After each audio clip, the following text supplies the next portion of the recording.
안녕하세요. 데이터 전처리와 데이터 시각화 강의를 진행할 강지영입니다. 이번 시간은 데이터 시각화의 두 번째 시간으로 분포 시각화, 그리고 히스토그램, 텍스트 공간 시각화에 대해서 살펴보겠습니다.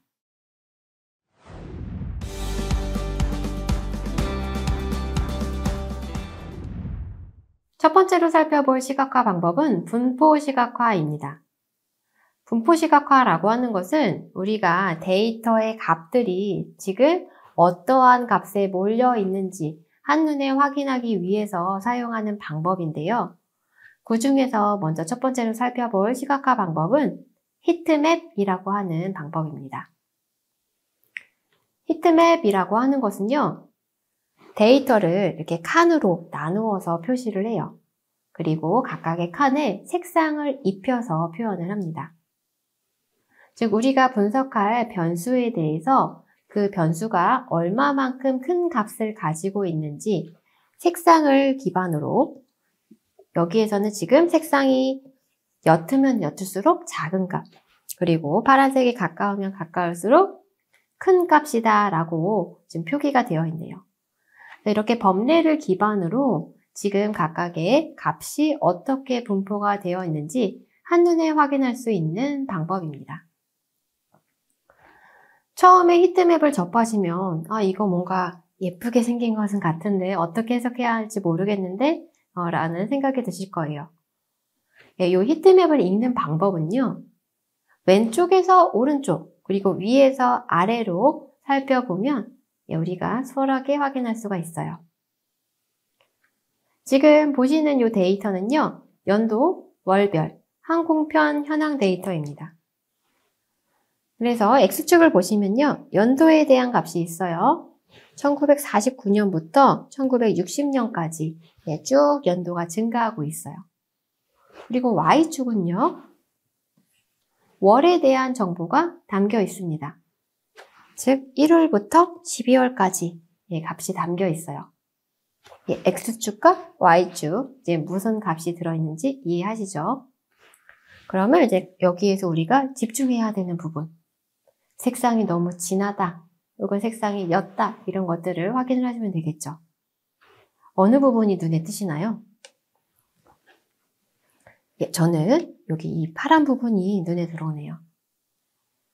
즉, 여기 중간 부분은 6월, 7월에 해당하는 데이터예요. 즉, 연도, 월별 항공편 현황을 봤더니요, 6월, 7월에 해당하는 월에 굉장히 항공편을 이용하는 승객들이 많았구나 라는 것을 확인할 수 있고, 상대적으로 겨울철에는 색상이 옅어지고 있죠. 여름철에 비해서 항공편을 이용하는 승객 수가 적은 것을 확인할 수가 있습니다. 이번엔 연도를 기준으로 한번 볼까요? 과거보다 미래 시점으로 갈수록 1949년보다 60년에 가까워지면 가까워질수록 항공편을 이용하는 승객 수가 증가하고 있구나 라는 것을 확인할 수가 있습니다. 그래서 이런 히트맵을 그리기 위해서는 데이터를 구도를 바꾸는 작업이 필요해요. 피보팅 해주는 작업이 필요하고요. 지금 보시는 이 표는요, 원래 가지고 있는 데이터에 대해서 피보팅을 한 결과입니다. 즉, month에 대한 정보와 year에 대한 정보를 각각의 컬럼과 로우에 배치를 해서 여기에 해당하는 합계 데이터를 표시하도록 피보팅을 진행을 했고요. 이것에 대해서 시각화를 한 결과가 바로 지금 보시는 히트맵 결과입니다. 그래서 원본 데이터를 그대로 봤을 때에는 앞에서 제가 설명드린 것과 같이 여름철에 갑자기 승객 수가 늘었어, 혹은 연도가 증가하면 증가할수록 승객 수가 늘어나고 있네 라는 정보를 쉽게 파악하기가 어렵습니다. 그런데 이렇게 색깔에, 이 원본 데이터에 색상만 입혔는데도 불구하고 우리가 이 데이터를 한눈에 파악하는데 굉장히 도움을 많이 받았습니다. 자, 히트맵 언제 사용을 하느냐? 우리가 데이터를 다루는데 분석해야 할 변수가 너무 많아요. 그럼 도대체 어디서부터 분석을 해야 하지? 데이터 여러 개의 변수가 포함되어 있는 다별량 변수에 대한 데이터를 다룰 때 마주하는 첫 번째 난관이 시작점을 찾는 겁니다. 근데 히트맵을 사용하면 전체적인 그런 패턴을 확인을 할 수 있으니까 이 지점이 특이하네. 즉 데이터를 분석할 시작점을 찾는 데 큰 도움을 받을 수가 있어요. 자, 지금 보시는 데이터는 항공사별, 월별, 지연 상황에 대한 데이터입니다. 세로축을 보시면요. 월별에 대한 정보가 있고요. 가로축은요. 항공사에 대한 정보가 담겨져 있어요. 그리고 각각의 항공사별로 얼마만큼 지연 시간이 발생을 했는지를 값으로 표현을 했습니다. 자, 어떤 항공사가 가장 많이 문제를 일으키고 있나요? 그리고 어떤 달에 가장 많이 지연이 발생했는지 확인 어렵죠. 자, 히트맵의 도움을 받아보도록 하겠습니다. 자, 여기서는요, 이제 컬러 값이 좀 바뀌었어요. 그래서 이렇게 주황색에 가까우면 가까울수록, 밝은 흰색에 가까우면 가까울수록 값이 커진다라는 것을 확인할 수 있고요. 값이 어두우면 어두울수록 값이 작다라는 것을 확인할 수 있습니다. 자, 그러면 이제 제가 질문했던 것에 대답을 하실 수 있겠죠? 어떤 항공사가 가장 많은 지연을 일으켰나요? 예, 여기 확 눈에 띄네요. NK라고 하는 항공사, 그리고 여기 F9이라고 표시되어 있는 항공사, 예, 이 항공사 어떤 문제가 있었길래 이렇게 지연 시간이 높았을까요? 그리고 여기 지금 하얀색으로 표시가 된 것은 널값이 포함된 데이터예요. 그래서 아마 이 US라고 하는 이 항공사는요, 7월부터 12월까지 운행이 되지 않았던 것 같습니다. 그래서 지금 값이 수집이 되어 있지 않기 때문에 하얀색으로 표시가 됐어요. 자, 그러면 여러분들이 이런 데이터를 받으셨을 때 어떤 것부터 분석하시겠어요? 이 항공사 도대체 어떤 이슈가 있었지? 추가적으로 한번 분석해보고 싶지 않으세요? US 에어라인, 왜 여기 데이터가 비어있지? 한번 확인해보고 싶지 않으신가요? 자, 이렇게 히트맵을 사용을 하면요. 우리가 모르는 도메인의 데이터를 봤더라도 이게 왜 그렇지? 라고 하는 의문점을 제기할 수 있고 그 의문점을 해결하기 위해서 추가적으로 데이터 분석을 진행할 수가 있습니다. 그래서 제가 몇 가지 질문을 한번 던져봤어요. 요 AS라고 하는 항공사는요. 값이 굉장히 어둡습니다. 이 항공사는 도대체 어떻게 운행을 하길래 이렇게 지연 시간 없이 빠르게 운영을 했지.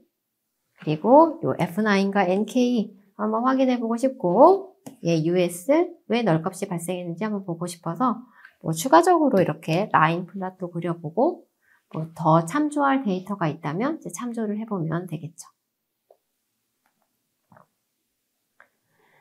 자, 이번에는요. 보스턴 집값 데이터셋을 가지고 왔어요. 자, 내가 집값을 예측을 하고 싶은데 이 집값에 영향을 주는 요소가 무엇인지 확인하고 싶어요.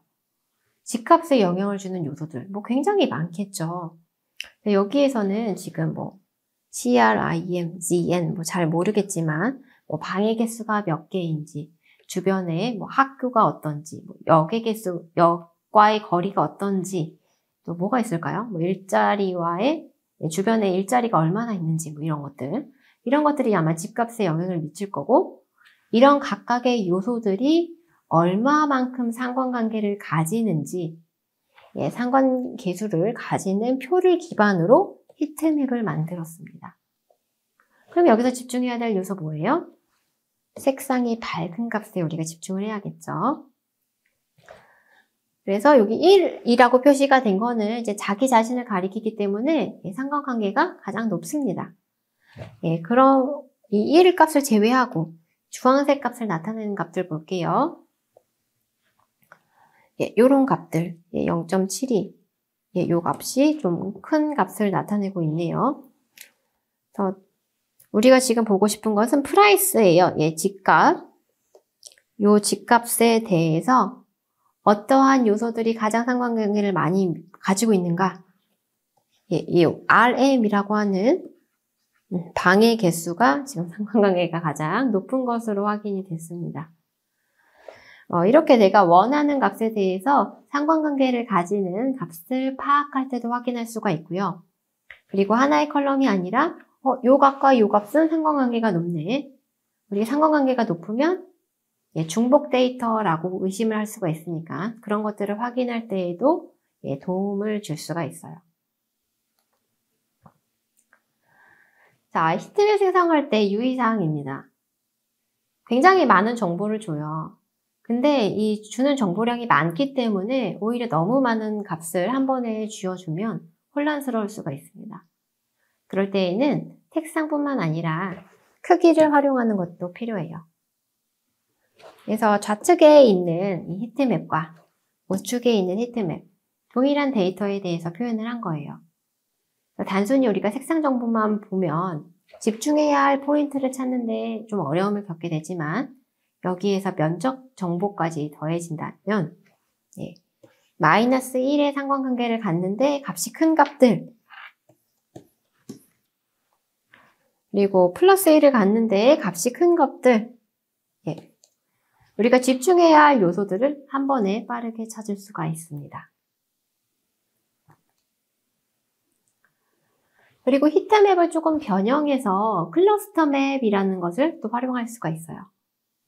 클러스터 맵은요, 이 히트맵은 그러니까 순차적으로 X축과 Y축이 이제 증가하는 순서대로 배치를 했다면 클러스터 맵은 계층적으로 관련성이 높은 녀석들끼리 묶어가지고 표시를 합니다. 그래서 여기 보시면 진한 파란색을 가진 녀석들끼리 묶어놨어요. 7월, 8월 묶어놨고요. 그리고 여기 1월, 2월, 11월, 3월 이렇게 그 데이터의 정렬이 바뀐 것을 확인할 수가 있습니다. 자, 이번에는 조금 관점을 바꿔서 다른 방식으로 분포를 확인할 수 있는 시각화 방법 설명드릴게요. 트리맵입니다. 트리맵이라고 하는 것도 앞에서 살펴봤던 히트맵과 비슷하게 영역을 바탕으로 시각화를 해요. 근데 이 트리맵의 경우에는 사각형의 크기를 가지고 수치로 나타냅니다. 앞에서는 색상을 기반으로 우리가 표현을 했는데 이 트리맵은 크기를 가지고 표현을 해요. 그리고 이 트리맵은 위계 구조가 있는 데이터에 대해서 표시를 해주는데 굉장히 효과적입니다. 그래서 위계 구조라고 하면은 어떤 범주의 상하 구조를 가지는 거죠. 그래서 여기에 보면 어떤 그런 품목별로, 지금 과일이라고 되어 있어요. 그리고 과일 안에 뭐 사과도 있고, 바나나도 있고, 멜론도 있고, 뭐 이러네요. 그리고 크기가 값을 나타낸다고 했죠. 그러면 이 과일에서 가장 많은 영역을 차지하는 것은 지금 사과다라는 것을 확인할 수가 있고요. 그리고 옆에 베지터블, 그 다음에 뭐 유제품, 육류, 이렇게 영역을 구분해서 확인을 할 수가 있습니다. 그러면 과일, 야채, 그리고 유제품, 육류에 대해서 각각의 품목들이 얼마만큼 분포를 차지하는지, 그리고 그것의 세부 요소들이 얼마만큼의 분포를 차지하는지 우리가 쉽게 확인을 할 수가 있습니다.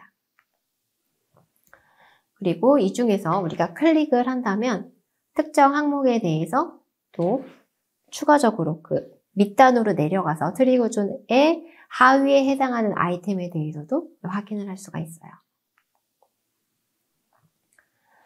네, 또 다른 분포 시각화 방법으로는 거미줄 차트입니다. 스타 차트, 레이더 차트라고도 불려요. 뭐 이런 그래프도 아마 보신 적 있으실 거예요. 중앙에서부터 시작을 합니다. 여기서는 요 거미줄 차트는 중앙이 0점이에요. 중앙부터 외부 링까지 이제 값을 표현을 하게 됩니다. 그러니까 축이 나타나는 가장 최소값이 여기 중앙점이고요. 최대값이 가장 바깥점이에요. 그러면 이 거미줄 차트에서 가장 삐죽 튀어나온 부분, 그 부분은 값이 크다. 그리고 이렇게 값이 작은 부분은 좁은 영역을 표시하게 되겠죠. 그래서 내가 확인하고자 하는 그런 범주에 대해서 어떤 요소가 큰 값을 가지고 어떤 요소가 상대적으로 작은 값을 가지는지 분포를 확인하는데 효과적인 방법입니다. 그런데 이 거미줄 차트를 그리는데 내가 확인하고자 하는 피처의 개수가 굉장히 많아요. 20개, 20개 이상이면 거미줄 차트로 표현하기가 쉽지가 않겠죠.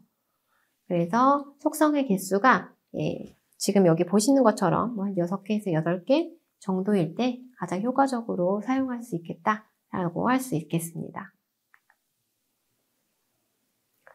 나이팅게일 차트예요. 나이팅게일이 처음에 선보였다고 해서 이 나이팅게일 차트라는 이름이 붙여졌고요. 우리가 각각의 카테고리에 대해서 이렇게 막대 그래프 형태로 표시할 수도 있지만 이것을 이렇게 장미꽃처럼 꽃처럼 표현을 하면 우리가 조금 더 이 부분의 파이가 크네, 이 부분이 크네 라는 것을 훨씬 더 빠르게 확인을 할 수가 있습니다. 그래서 이 나이팅게일 차트는 면적에 따라서 각각의 속성의 값이 얼마나 큰지를 확인할 수가 있어요. 파이 차트도 마찬가지로 분포를 시각하는데 굉장히 효과적인 방법입니다. 전체의 면적이 얼마만큼 차지하는지를 봐서 이 데이터가 전체에서 얼마만큼 차지하는지 확인할 수가 있고요. 또 분포를 시각하는데 좋은 방법은 이 스캐터 플롯입니다. 스캐터 플롯이라고 하는 것은 X축에 배치된 값과 Y축에 배치된 값이 어떠한 상관관계를 가지는지 시각화하는 방법이죠. 그래서 이 X축과 Y축이 모두 다 실수형 형태의 변수에 대해서 시각화하는 데 좋은 그런 플롯 중에 하나가 되겠습니다. 이 데이터 간의 상관관계를 분석을 하는 것은 우리가 어떤 데이터를 사용을 하느냐에 따라서 굉장히 중요하게 작용할 수가 있어요. 내가 선형회귀 분석을 한다. 그래서 각각의 요소가 얼마만큼 상관관계를 가지는지 사전에 확인을 해야 돼. 혹은 데이터의 중복성이 있는지 확인을 하기 위해서 등등 데이터 전처리 단계에서 상관관계를 가지는 속성을 판단해내는 것은 굉장히 중요한 작업이기 때문에 이 스캐터 플롯도 굉장히 자주 사용하는 플롯입니다. 이 산점도를 사용을 할 때 그냥 산점도만 사용하기보다는 회기선이라고 하는 그 선의 도움을 받으면 데이터를 이해하는데 훨씬 더 좋아요. 이 회기선이 추가된 산점도 볼까요? 지금 데이터가 이렇게 분포가 되고 있는데 이 분포를 하나의 대표가 되는 선으로 나타내고 싶어. 그게 바로 이 회기선입니다. 회기선을 그리면 지금 우상향하고 있구나. 아니면 값이 점차적으로 감소하고 있는 추세를 보이고 있구나 라는 것을 확인할 수가 있습니다. 그래서 여러 개의 피처에 대해서 이렇게 회기선을 추가를 하게 되면 각각의 속성이 지금 어떤 상관관계, 양의 상관관계인지 음의 상관관계인지 그리고 그 상관관계의 정도가 강한지 약한지를 빠르게 캐치해낼 수가 있어요. 근데 주의사항, 회기선만 봤을 때에는 우리가 데이터에 속을 수가 있습니다. 지금 보시는 이 4개의 각각의 속성은요. 원본 데이터의 분포가 다 다르죠. 그럼에도 불구하고 동일한 회기선이 그려졌어요. 그래서 같은 형태의 회기선이 그려진다고 하더라도 원본 데이터에는 차이가 있을 수 있기 때문에 회기선만 너무 믿지 말자 입니다. 이번에는 약간 축을 기울였어요. 0점을 기준으로 우리가 선을 그리고 각각의 데이터의 잔차가 회기선으로부터의 차이가 얼마만큼 분포를 하는지 나타나는 그래프입니다. 잔차 그래프라고 해요. 그리고 스캐터 플롯을 그릴 때에도 우리가 색상 구분을 통해서 각각의 범주에 따라서 다르게 색상을 표현을 해주면 똑같은 데이터임에도 불구하고 다른 정보를 얻을 수가 있어요. 좌측에 있는 데이터는 토탈 비율이라고 하는 X축과 TB라고 하는 Y축이 양의 상관관계를 가지는구나 라는 정보를 알 수 있지만 여기에 우리가 타임이라고 하는 정보를 구분을 해서 표현을 했더니 저녁의 분포와 그리고 점심, 파란색의 분포가 조금 상이한 것을 확인할 수가 있죠. 그래서 색상 구분을 통해서 우리가 이렇게 스캐터 플롯을 그리면 또 숨겨진 정보를 얻을 수도 있습니다. 네, 또 모양을 구분해서 표현하는 방법도 있어요. 단순히 이렇게 동그랗게 표현을 하는 게 아니라 여기 보시면 각각의 범주에 따라서 어떤 것은 동그라미, 어떤 것은 십자가 모양, 어떤 것은 다이아몬드 모양 이렇게 표현할 수도 있고요. 애초에 이렇게 다이아몬드로 표현할 수도 있고요. 그리고 이제 모양뿐만 아니라 크기의 속성을 또 반영을 해서 또 다른 효과를 줄 수도 있습니다. 이런 것을 우리가 버블 플롯이라고 하죠. 버블 차트. 그리고 산점도가 단순히 이제 분포를 나타내는 데 활용이 되기도 하지만 이제 범주형 분석을 할 때에 하나의 범주에 대해서 이 값이 어떠한 분포를 보이는지도 확인할 수가 있어요. 그래서 메일과 피메일이 지금 어떤 값을 가지는지 그냥 단순히 스캐터 플롯을 그리면 이렇게 그려지는데 이 2라고 하는 값에 지금 값이 얼만큼 분포가 되어 있는지 밀집이 되어 있는지 이것을 펼쳐서 그리면요. 지금 어떠한 값에 값이 많이 몰려있구나 라는 것을 쉽게 확인할 수가 있죠. 이러한 플롯을 스완 플롯이라고 합니다. 이렇게 산점도를 사용을 하면 이제 여러 개의 속성에 대해서 지금 어떻게 분포가 되어 있는지 한눈에 확인할 수 있고요. 그리고 앞서서 말씀드린 것처럼 각각의 범주에 따라서 컬러 값을 구분을 해서 표현을 하면 우리가 속성별 분포를 한눈에 확인할 수가 있습니다. 그리고 하나의 플롯만 사용할 필요는 없어요. 그 플롯에 대해서 추가적인 정보를 주고 싶다면 하나의 플롯과 또 다른 플롯, 여기서는 지금 산점도와 박스 플롯을 같이 결합을 해서 지금 각각의 데이터 분포가 이렇게 되어 있습니다. 라는 것을 시각화했습니다. 그리고 이렇게 산점도와 히스토그램을 엮어서 표현할 수도 있고요. 산점도와 히트맵을 같이 활용할 수도 있습니다. 즉, 지금까지 보여드린 이러한 조합들은요, 모두 하나하나 요소가 데이터의 분포를 시각화할 수 있는 방법들이었어요. 즉, 각각의 분포에 대해서 어떻게 시각화할 수 있는지 하나의 방법만 사용할 필요가 없다. 여러 개를 조합해서 사용하면 훨씬 더 효과적으로 표현할 수 있다라는 것 확인할 수 있습니다. 자, 이번에는 지도 시각화예요. 지도에 지금 데이터 분포가 어떻게 되어 있는지 확인할 수 있는데 지도 위에다가 히트맵을 얹을 수도 있고 그리고 컬러 값을 다르게 표시를 해서 진하면 값이 크다, 그리고 옅으면 값이 작다 이렇게 표현하는 방법도 있습니다. 그리고 실생활에서 많이 사용하는 방법이에요. 우리 홈페이지 UX 분석을 할 때 지금 이게 잘 사용이 되는지, 어느 메뉴를 사용자가 많이 사용을 하는지 분석하고 싶다. 그럴 때 이렇게 히트맵을 사용을 하면요. 지금 빨간색 부분에 사용자가 많이 사용을 하고 있다는 것을 확인할 수가 있죠. 그래서 이렇게 데이터 분석을 할 때 다양한 용도로 시각화를 할 수 있다는 것 살펴보았습니다.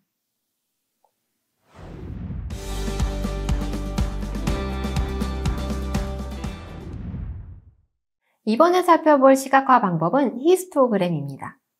히스토그램도 데이터 분포를 확인하는 데 굉장히 유용한 차트인데요.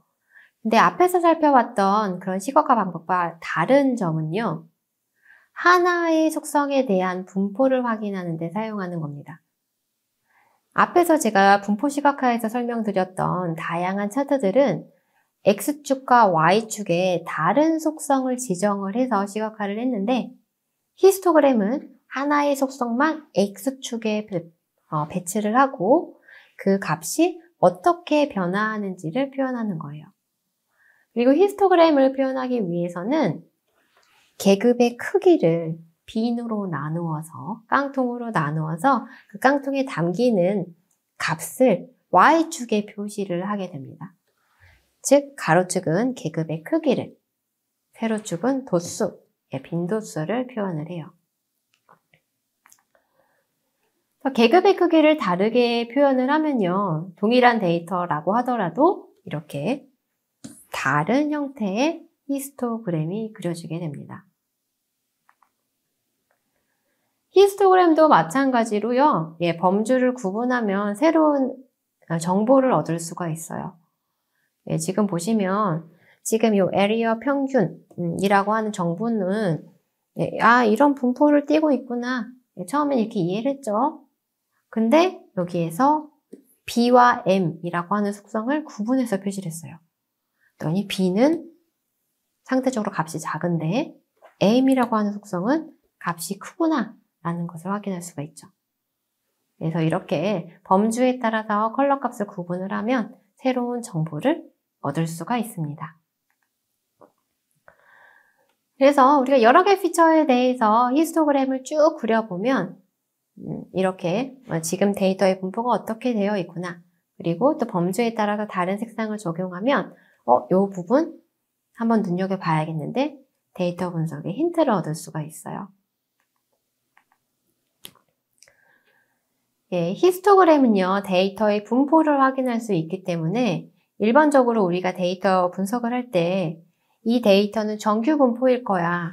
즉 이렇게 가운데 평균값의 값이 몰려있고 양 끝단은 값이 적은 값일 거야 라는 것을 가정을 하고 분석하는 경우가 많은데 보시는 것처럼 어느 한쪽으로 치우쳐 있다면 우리가 데이터 전처리를 이렇게 정규 분포가 되도록 변환을 해주어야 하는 경우도 있습니다. 즉 단순히 지금 데이터 분포가 이렇구나 라는 것을 판단하는 것을 넘어서서 내가 앞으로 어떤 전처리를 해야겠구나 하는 힌트를 얻을 수 있는 겁니다. 그래서 이 분포는요, 우리가 skew라고 하는 외도 값을 사용을 해서 확인할 수도 있고, 앞에서 살펴봤던 히스토그램이나 차트를 사용을 해서도 지금 데이터 분포가 어느 쪽으로 치우쳐 있는지 확인할 수가 있어요. 첨도는 치우친 정도는 아니고 어느 값에, 그러니까 중앙값에 얼마만큼 모여 있는지 정도를 확인할 수 있는 지표입니다. 히스토그램과 더불어서 자주 사용하는 지표가 차트가 KD 플랫이에요. KD 플랫은 히스토그램 각각의 빈들을 이렇게 스무딩해서 표현한 차트다라고 확인하시면 되겠고요. KD도 마찬가지로 대역폭이라고 하는 값을 조절함에 따라서 스무딩 되는 정도가 다르기 때문에 동일한 데이터이지만 다르게 표현될 수 있다라는 것 볼 수 있습니다. 그리고 두 변수에 대해서 확률 분포를 이렇게 히스토그램이 아닌 이렇게 다른 형태의 플랫을 통해서도 확인할 수 있는 것 볼 수 있네요.